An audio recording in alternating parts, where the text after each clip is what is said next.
So if, like me, you do suffer from Crohn's disease and you're wondering what kind of medical tests to expect, then I'm going to tell you about those right now. So I've been suffering for 20 years with Crohn's disease, and if you've just been diagnosed or you have friends or family who've just been diagnosed, not living with it for very long, and you want to know sort of what medical tests to expect, maybe even surgery, I'm going to share my experience with those right now. Okay, so essentially what will happen is that you'll be going through probably gastroenterology as a department, and from there, that's where they'll sort of have a discussion with you about your symptoms, what you're suffering from, and then they'll decide on certain scans to help get the lay of the land of what's going on, inflammation or any other digestive distress. I myself are going through a flare-up recently, and that's even after living with it for 20 years. And I still wasn't sure what to expect entirely. At least one of the scans I've had hasn't been what I've gotten in the past. So we're just going to outline those scans now. Okay, so first scan that I've had is the endoscopy. If you're not familiar with it, basically what they do is they'll put a little tiny camera on a tube right down your throat into your tummy, probably take some photographs, some biopsies, and use that information to help diagnose a treatment. This can be quite intimidating for a few people if you're getting it done as an adult in particular, because you are conscious for it unless you get sedation. So in terms of being conscious for it, you would have to focus on your breathing for about 20 minutes or so.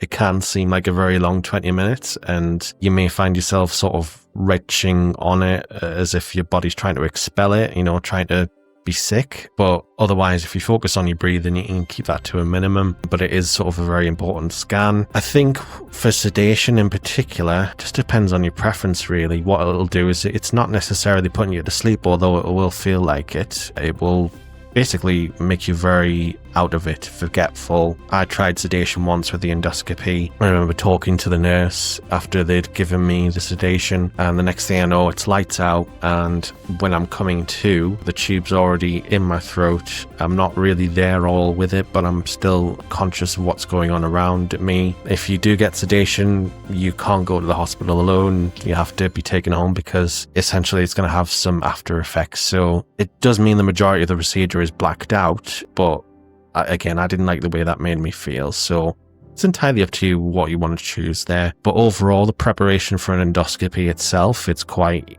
easy. You just don't eat anything from midnight the night before so that your tummy's nice and empty. It can feel a bit intimidating at times, and it can seem like a long 20 minutes, I'm not going to lie, but once it's over, you'll have a bit of a sore throat, and that's about it. Okay, so the next one is the tube basically up the other end, which is a colonoscopy. The preparation for that can be a bit more arduous before you even get to the camera. So they'll do a colonoscopy for Crohn's just to see what the inflammation's like inside. In terms of the preparation itself, what will happen is that you'll get 2 or 3 sachets to drink. So if your appointment is 2 o'clock in the afternoon on a Monday, at 2 o'clock on a Sunday, you have to stop eating. 24 hours of no eating. And then usually at tea time, what you're doing is you're drinking this solution.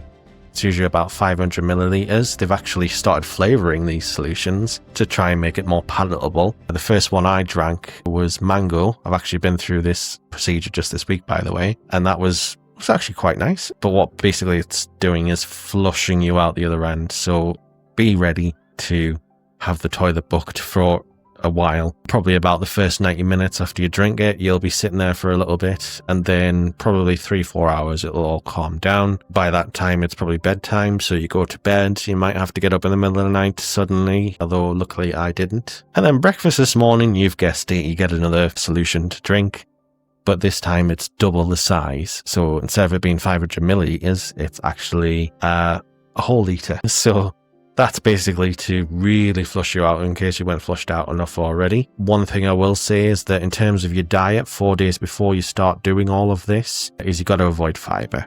And that's the gist of it. Just avoid fiber. Things like nuts, beans, granola, that actually can stay in your intestine for undigested for a long time. So it's best to avoid those in the last 4 days leading up to the procedure. So once you've obviously had the second solution, I had it for breakfast basically, and by lunchtime it was all said and done. There was nothing there left. I went for the procedure at 2 o'clock. When I did go for that procedure, this was probably my first time having a colonoscopy when I was awake.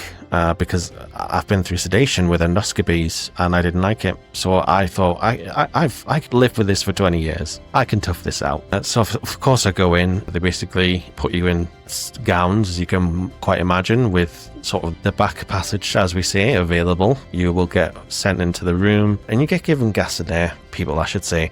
Women who are going through pregnancy will have gas and air for pregnancy when they're in labour. So the same thing is offered to anyone who has a colonoscopy, and thank God, because my God, it was certainly an experience at times. The initial insertion, shall we say, is actually, I didn't find it too bad. I was actually chatting with the nurses. You kind of have to lie on your side in the fetal position. Otherwise, if they're not getting the results that they want or it's too painful, they'll make you turn onto your back, but with your knees up as if you are having a baby, essentially. I had to do that several times because it got a little bit painful as you could feel it coming through, but it was actually quite quick in terms of getting the camera to where it needed to be, and the gas and air will make you probably feel out of it. It just generally relaxes you. It doesn't take away the pain, but you're more relaxed with it. I think you get the maximum of about 3 goes, and then they let you breathe for a little bit and you use it again if you want to. But otherwise, they have to slowly retract the camera and then take the biopsies and the photographs as they go. They're very reassuring about it, very comforting. They understand that it's not a pleasant procedure, after which you'll get taken into a room for half an hour and you get to lie there and just recover from the whole thing, and they'll do your vitals, your blood pressure and everything like that, make sure you're okay. And within probably an hour of having it done, I was walking out of there and I was fine. So yeah, that was my experience. I know that was longer than the endoscopy, but it's so recent in my head, as you can imagine, that I had a lot to say about it. So next up is an MRI scan, and the MRI scan in particular I haven't had until recently. So basically what happens is that they might want to do an MRI scan of your small bowel, not the large colon, that's the colonoscopy, but the MRI scan is probably the least invasive and most pleasant. I think again you kind of have to sort of avoid food for probably the night before, but that's easy enough done. What they'll do is they'll make you drink a fluid, but this isn't obviously to make you go to the toilet, it's just to highlight your small bowel on the MRI scan. It can be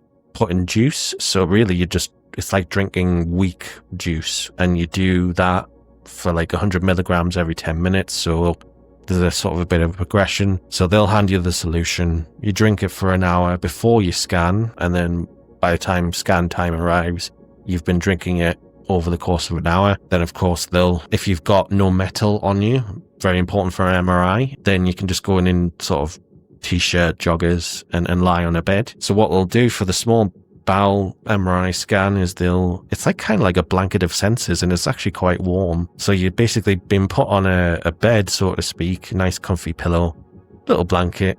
Off you go into the machine, and what you have to do is listen to a computer give instructions on breathing in, breathing out, holding your breath, and keeping perfectly still, of course. So that kind of keeps you distracted. And of course, you are wearing earphones.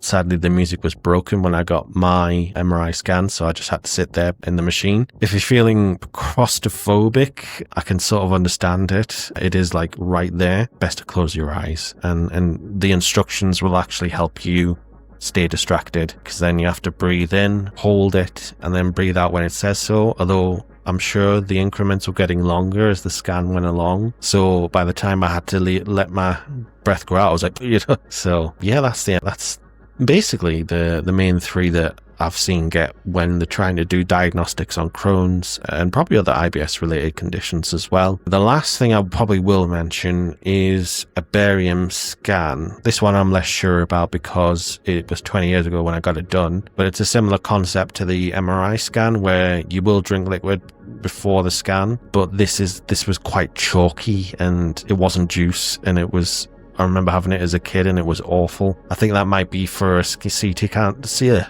scan. Someone can check me on this in the comments, by the way. I do remember having a scan, but it's not like the 3 I just mentioned. So hopefully that's given you some insight into the scans that you do get, or the diagnostics you might get if you're worried about having Crohn's, or they've just been diagnosed, or they're getting an updated lay of the land if you have flare-ups like they've just done for me recently. Hopefully you found this video valuable. Just